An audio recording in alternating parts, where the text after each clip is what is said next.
Alright, so once again, hello guys, and welcome back to our ninth class of our course about the deep web, the complete introduction. So in today's class, we are gonna download the Tor browser on our computer and set it up so this way you will be able to use it for as a as a primary browser, or just as browser to browse on the deep web. So until now, you know all the theory that you have to know to be able to download, to be able to navigate on the deep web. So let's start our journey right now. So the first thing you want to do, guys, is open up your normal search engine. If you have Chrome, open up Chrome. Then very simple, you go on your search engine, simply write down Tor. When it's done, you're gonna click on the first link. It should be look like this. So it's gonna be Tor, done it now, and you click on download the browser. When it's done, very simple, simply choose your machine. If you have a Windows, download it for Windows. If you have a Mac, for a Mac, Linux, and Android. So you simply click on download, and it's gonna be downloaded on your machine. When it's done, you should have a thing like this. You should have this tab that will appear, which is Start Tor Browser. You simply click on it. It's gonna load. You'll see it's a bit slower than the other browsers, but it's because you have a lot of, you have add-ons on it that make it more secure. So you'll see maybe the first time that you download it, it's gonna take a bit more time.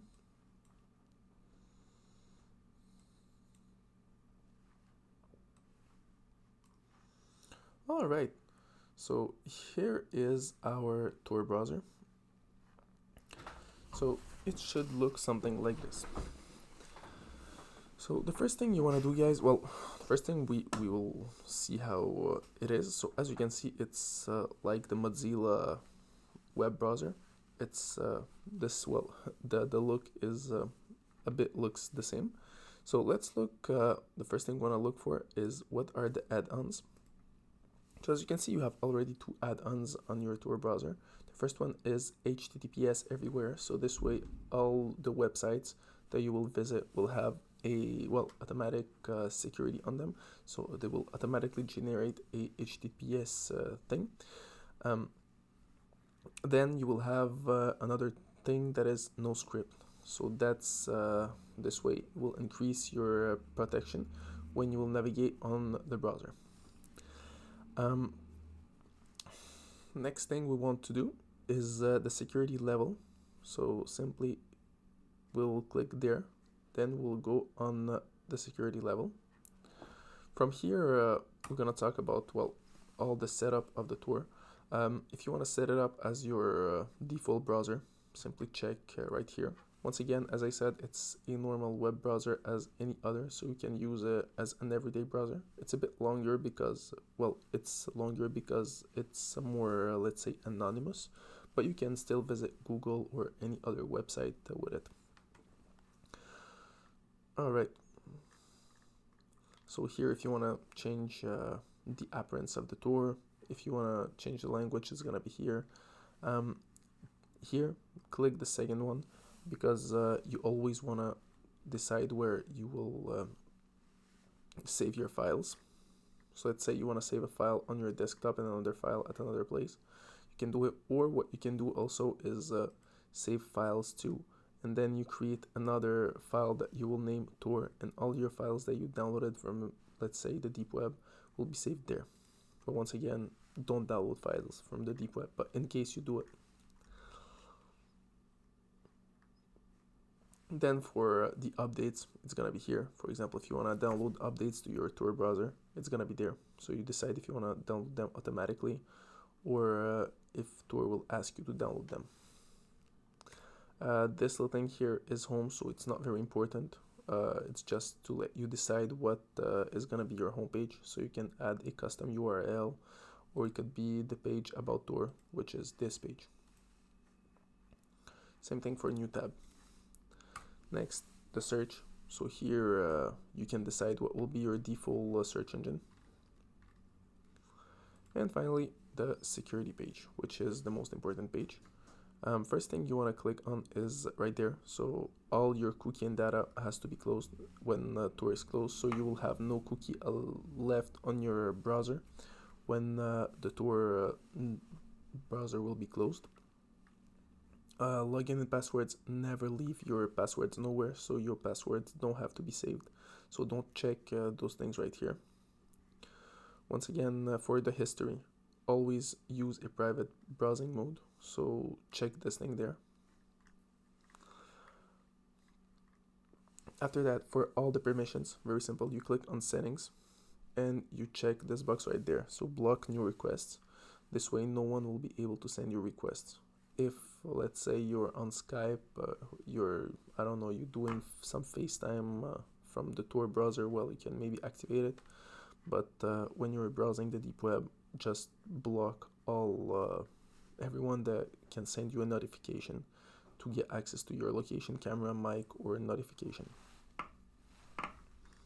Same thing here, so check up all the things right there. So block websites from automatically playing sound, pop-up windows, and warn you if a website wants to install add-ons.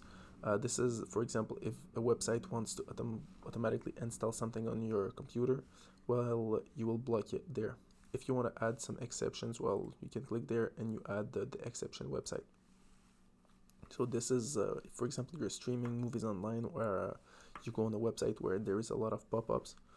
On the surface web, you can just check this box and you'll have no pop-ups on your computer, which is a great thing. Then for your security level, you have 3 levels of security. Standard, this one is when you're visiting, let's say, the surface web, let's say you're on Google or whatever, you check this one right there. If you want to have a more safer, well, navigation, you can check the second one. What it will disable all JavaScript everywhere. Well, everywhere, sorry, on only no HTTPS websites. So let's say, for example, it's a .onion website that is not secure. Well, it's gonna be disabled. The JavaScript will be disabled, so you won't see pictures and some other things. Same thing for some symbols and well, some fonts.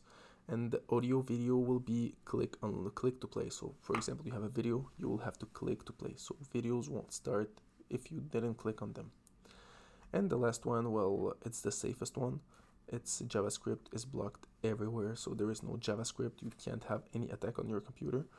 A lot of icons and symbols and pictures are disabled also. And finally, the same thing for audio video. And the WebGL, well, it's gonna be click to play. So if you wanna, for example, watch a video, you will have to click on it. Then you'll check all those 3 boxes there. It's to block you from dangerous and deceptive content, so you want to check it. And for certificates, check the second one, so it's gonna ask you every time. For the 5th tab right here, you have nothing to check. It's a bit for more advanced features. If, for example, you have a proxy, but for now we don't need to use we don't have to use this feature here. So as you can see right there, you have DuckDuckGo, which is the Tor browser's search engine. It's a private, well, it's a anonymous search engine, and you have also a .onion version of DuckDuckGo.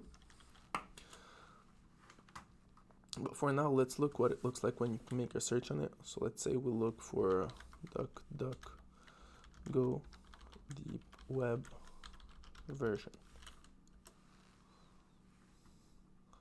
So as you can see, it takes a bit more time, but you can see it gives you all ClearNet results. So let's click on a result.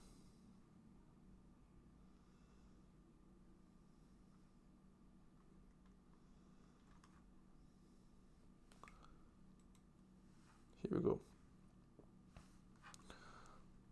So as you can see, it's well, this is the ClearNet version of DuckDuckGo, because it's a .com website. But you also have a version that is for the deep web, which is a version that says .onion.